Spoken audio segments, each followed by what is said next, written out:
खुलुमबाय दैमारि बड' निउसनिफ्राय गोजोन फुंबिलिनि बयनिसिमबो गाहाम हामग्लायनायखौ जासिहरनायजों लोगोसे दिनै गोदान भिडिअ लानानै फैलायबाय। नोंथांमोना भिडिअखौ जोबजासिम नायगोन होनना मिजिंथियो। फैदो दानिया खौरांफोरखौ खोनासंदिनि। थांनाय सानसेनि सिगां सिक्किमाव गोबां अखा हानायनि जाहोनाव तिस्ता दैमानि बान्दोआ बायनानै साहा सिक्किमनि ओनसोलाव गोबां दैबाना जानायजों गोबां सुबुंनि जिउआ खैफोदाव गोग्लैनायखौ मिथिनो हादों। भारतारि रौनिया हान्जा आरो NDFB हान्जाजों लोगोसे SDRF हान्जाया रैखाथि खालामनाय हाबाफारिखौ मावगासिनो दं। दासिम खौरां बिजोंनिफ्राय मिथिनो मोननाय बादिब्ला बे दैबानाजों बुखारजानानै सा 18 सुबुंफोरनि जिउ गोमाबाय आरो सा 23 भारतारि रौनियाफोरा गोमानायनि मादाव सासेखौ नागिरनानै रैखा खालामनो हाबाय आरो सा 22 रौनियाफोरखौ नागिरनाय हाबाफारिया सोलिगासिनो दं। बेजों लोगोसे बे दैबानाजोंनो सा 102 सुबुंफोराबो लांखारजानानै गोमानानै दं होननानै मिथिदों। भारतारि SDRF आरो NDFB हान्जाया गोमानाय सुबुंफोरखौ सिक्किमनि तिस्ता दैमानिफ्राय सोनाब बेंगलसिम नागिरगासिनो दं होननानै मिथिनो मोननाय जादों। बारग' NDFB आफादनि सासे गोख्रों मावथि आरो UPPL दोलोनि दैदेनगिरि बिथां कमल नार्जारिया मैया UPPL दोलोखौ नागारनानै BPF दोलोआव हाबबाय। बिथां कमल नार्जारिया BPF दोलोआव हाबनायनि उनाव BTCनि गाहाय प्रमद बर' आरो BTR गोजोन गोरोबथानि सायाव माखासे गोख्रों खेंफोरथि होदों।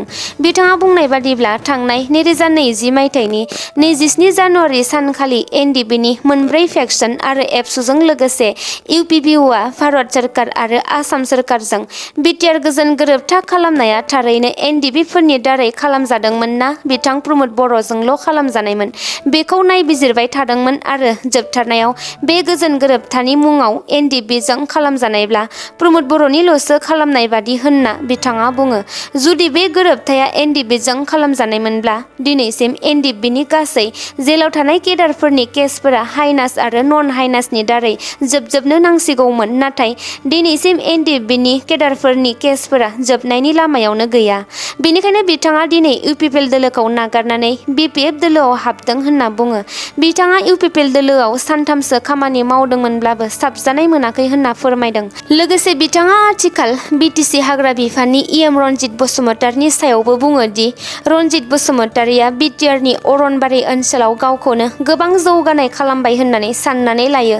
नाथाय अरनबारि ओनसोलाव BPFनि सासन खालामनाय समाव हाग्रा बिफाननि EM बिथां खाम्फा बरगयारिया एरैबायदि मावदोंमोन खामानिफोरखौ जेरैबायदि ग्रेभेल, ब्लेकटप, कालभार आरो दालां होनांगौमोन गासैखौबो होदों। नाथाय आथिखालनि UPPL दैदेननाय हाग्रा बिफाननि EM रनजित बसुमतारीया बेफोरनि मोनसेबो खामानिखौ मोजाङै मावनो हायाखै। खामानि मावदोंब्लाबो ओरैनो साननैसोनि थाखायल' हाब्रुखौ खोमाना दोननाय बादि खामानि मावदों होनना गोख्रों रावजों सोंखारियो बिथां कमल नार्जारिया। लाख लाख आइजोफोरनि थाखाय आसाम सोरखारा गोजोनथाव खौरां फोसावदों। थांनाय साननैसोनि सिगां गोबां आइजोफोरा माइक्र' फाइनान्सनि रांखौ रेहाय होनांगौ होननानै सम सम दाबि खालामबोबाय थानायखौ नुनो मोननाय जादोंमोन। दा बेफोरनिनो फिथाइ महरै आसाम सोरखारा मोजां थांखि लादों। रायजोनि सिंनि लाख लाख आइजोफोरनि थाखाय माइक्र' फाइनान्सआव लन लानाय आसामनि लाख लाख आइजोफोरा दानिया लन सुख'नांगौनि गोनांथि गैलिया। गासैबो आइजोफोरनि लनफोरखौ आसाम सोरखारा सुख'नानै होगोन होननानै फोरमायदों आसामनि गिबि मन्थ्रि डक्टर हिमन्त बिश्व शर्माया। नाथाय 25,000 रांसिमल' सुख'नानै होगोन होननानै फोरमायदों बिथाङा। 25,000निख्रुइ बांसिन लन दङब्ला नोंथाङा आद्रा थानाय रांफोरखौ गावनो सुख'नो नांगोन। फैगौ 13 अक्ट'बर सानखालिनि रायजोनि गासैबो रायजोफोरा बेनि फोरमानलाइखौ मोननो हासिगोन। लनखौ रेहाय मोनोब्लाबो बिथांमोना उनावबो गोदान लन लाफिननो हागोन आरो बिथांमोना जेबो जेंनाजों मोगा-मोगि जानाय नङा होननानै खौरां बिजोङाव फोसावो बिथां गिबि मन्थ्रिया। क'क्राझार जिल्लानि सिङाव थानाय गसाइगावआव AMSU आफादनि 2 घन्टा गोख्रों सोमावसारनाय। थांनाय मैयानि सानाव सोनाब क'क्राझारनि AMSUनि दैदेननायाव गसाइगावआव आथिखाल आसाम सोरखारनि माखासे हाबाफारिखौ लानानै गोख्रों सोमावसारदों। बिथांमोननि सोमावसारनायनि गुबै जाहोनफोरानो जादों सेथियाव आधार कार्ड मोननो हायै सुबुंफोरनो थाबैनो आधार कार्ड जगायना होनाय। नैथियाव आसाम सोरखारा सोरखारि फरायसालिफोरखौ बन्द खालामनो लानायखौ बोखांनानै लाफिननाय। थामथियाव फरायसालिफोराव फरायसाफोरनो बिजाब होनायखौ बन्द खालामनो नागिरनायखौ बोखांनानै लानाय। ब्रैथियाव रायजोआव मोब्लिबनि बेसेनखौ बारायना लानायखौ बोखांना लाफिननाय बायदि बायदि हाबाफारिफोरखौ लानानै गोख्रों सोमावसारनाय हाबाफारि लायो। थिग बे एखे हाबाफारिखौनो लानानै बाक्सा जिल्लानि सिङाव थानाय सालबारियाव बाक्सा जिल्ला आमसुआ 2 घन्टा गोख्रों सोमावसारनाय हाबाफारि लादोंमोन। बिथांमोननि दाबिखौ आसाम सोरखारा मानियाब्ला फैबाय थानाय समाव गोख्रों सोमावसारनाय हाबाफारि लालांबाय थागोन होननानै खौरां बिजोङाव फोरमायो। दुलाराय बर' फरायसा आफादनि आफादगिरि बिथां दिपेन बर'नि मोनसे मोजां खामानि। थांनाय मैयानि सानाव उदालगुरि जिल्ला आबसु आरो डिमाकुसि दख'रा आबसुनि बानजायनायाव डिमाकुसि दख'रा आबसुनि सिङाव थानाय हानसारा गुदि फरायसालियाव फरायसाफोरनि गुन गोनां सोलोंथाइनि बिथिंखौ लानानै फरायसाफोरखौ लोगो हमनाय हाबाफारि लादोंमोन बिथाङा बे हाबाफारियाव फरायसाफोरनि जेंना, फरायसालिनि जेंना आरो फोरोंगिरिफोरनि जेंनानि सायाव गुवारै सावरायो होननानै मिथिनो मोन्दों। लोगोसे बिथां दिपेन बर'आ बे फरायसाफोरखौ लोगो हमनाय हाबाफारियावनो बाहागो लानानै खौरां बिजोङाव बुंदों दि आथिखालाव टेट आनजाद उथ्रिनानै थानाय बिजाथिफोरनो मोननांगौ क्राइटेरिया थानाय बिजाथिफोरनो थाबैनो फोरोंगिरिनि थिसनलाइ बिलाइखौ राननानै होनांगौ होननानै आसाम सोरखार आरो बिटिआर सोरखारनिसिम दाबि दैखांहरदों बिथाङा।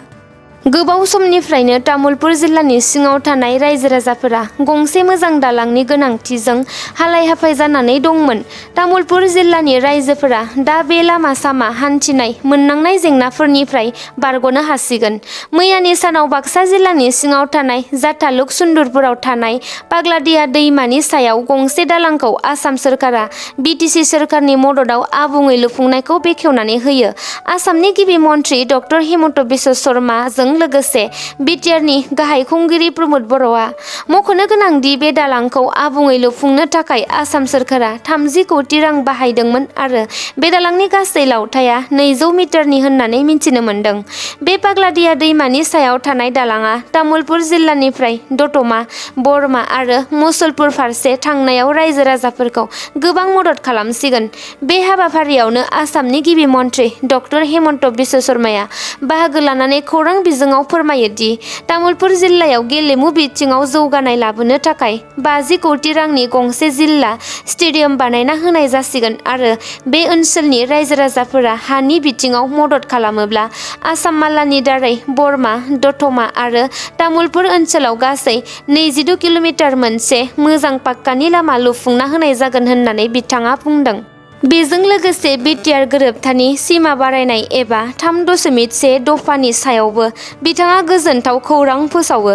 थाबैनो सनितपुर आरो गहपुर हालामनि आद्रा थालांनाय गामिफोरखौ बिटिआरजों दाजाबबावनो थांगासिनो दं। आसामनि रायजो बेंगिरि गुलाबचान्द काटारियाया बिटिआर 3.1 दफानि लेखायै सनितपुर आरो गहपुर हालामाव थालांनाय बर' गामिफोरखौ थाबैनो सोसननाय हाबाफारिखौ मावगोन होनना बुङो बिथां गिबि मन्थ्रिया। भारतनि बलिउड मुलुगनि मुंदांखा फावखुंगुर रणबीर कापुरखौ नोंथांमोना बयबो सिनायखायो जानो नांगौ। बिथाङा दासान्दि खैफोदाव दं। सिगांनिफ्रायनो गोबां बलिउडनि फावखुंगुर आरो फावखुंग्रिफोरखौ ड्राग्स जानाय, जौ लोंनाय, जुवा गेलेनाय बायदि थासारियाव भिडिअफोर भाइराल जानानै सावरायजाबोनायफोरखौ पुलिस बिफानजों हमजानायखौबो नुबोनो मोन्दोंमोन। थिग बेबादिनो बलिउडनि रणबीर कापुर मुंदांखा फावखुंगुरखौ भारतनि ईडी बिफाना जुवा गेलेनायनि थाखाय सामोन हरदों। बिथाङा दिनै ईडीनि गाहाय मावखुलियाव नुजाथिहैनो नांगोन आरो ईडीनि सोंनाय फिननायखौ मोजाङै होनो हायाब्ला बिथाङा हमजानोबो हागौ। इउपिपिएल सोरखार दैदेननाय दानि बिटिसिनि गाहाय प्रमद बर'निसिम रौता ब्लक बिएसइउनि आफादगिरि सोरां बसुमतारीनि गोख्रों खेंफोरथि।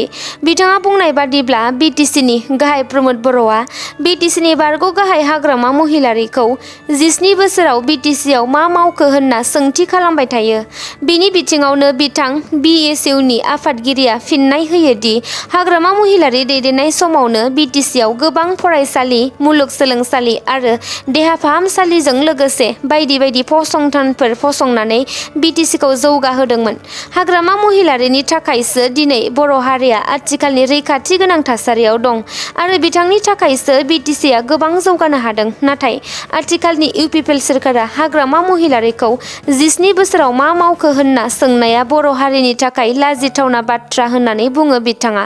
आथिखालाव बिथां हाग्रामा महिलारीया आबां जाबां बाथ्राखौ बुङा, नाथाय बिथां प्रमद बर'आसो राजखान्थियारि मुलाम्फानि थाखाय आबां जाबां नंखाय बाथ्रा बुङो होननानैबो फोरमायो बिथां सोरां बसुमतारिया। लोगोसे बिथाङा बुंबावो दि सिगां फरायसा समनि आफादगिरि जानाय समाव प्रमद बर'आ आसामनि गिबि मन्त्रि डक्टर हेमन्त बिश्व शर्माखौ गोबां रावजों सोंखारियोमोन, नाथाय दा बेनि उल्थासो जाबाय। दायो प्रमद बर'आ हायोब्ला बिथांनि आथिंखौ सुनानैसो होगोन आरो बेजों लोगोसे गोबां बाथ्राजों सोंथि खालामना सोंखारियो बिथां प्रमद बर'नि सायाव। दिनैनि खौरांफोरा एसेनोसै। नोंथांमोना भिडिअखौ नायनानै मोजां मोनदोंब्ला अन्नानै लाइक, शेयार, कमेन्ट आरो साबस्क्राइब खालामनानै होदो। गोजोन्थों।